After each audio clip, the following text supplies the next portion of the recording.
पाहिजे. हे बाय बाजूच्या गाताला पाणी कुठं लागलं होतं बाजूला. हे बाय कुठं पाणी लागलं.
पाऊस सुरू झाला होता. 1:30 वाजल्यापासून 2 वाजल्यापासून माझ्या घरात पाणी आलं.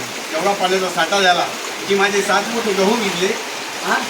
माझं खत भिजलं, खत होतं पण खताचं पाणी झालं.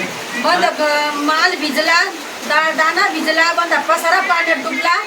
आम्हाला बसायला जागा नाही. आम्ही बाजावर बसलो, बंदा पसारा बाजावर ठेवला. 3 वाजेपासून आम्ही रातपासून जागी आहे. रातपासून आम्ही घरातलं पाणी उपसतो. सरकारने याची दखल घ्यायला पाहिजे. गावाच्या बाहेरून पाणी काढायला पाहिजे.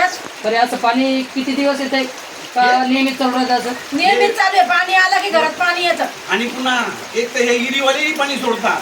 आतापर्यंत 10 लोक पडली इथं. पुन्हा 100 मोटरचं पाणी रस्त्याने येतं. पाणी शेवाळायला लागलं, लोक पडायला लागले.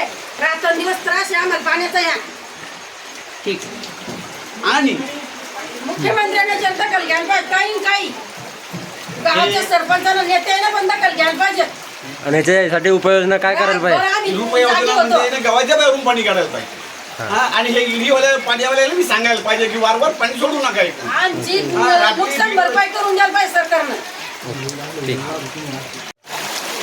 नमस्कार, मी आकाश साठे, मनसे तालुका उपाध्यक्ष लोणार. वारंवार पांगराडोळे गावातील शेतातून येणाऱ्या पाण्याची तक्रार वारंवार प्रशासनाकडे केली असताना पण प्रशासन कुठलीही दखल घेत नाही. प्रशासनाला वारंवार सांगून कुठल्याही प्रकारची कारवाई प्रशासन या ठिकाणी करत नाही. ते असंच पाणी दरवर्षी प्रत्येक पावसाला लोकांच्या घरामध्ये पाणी घुसतं आहे.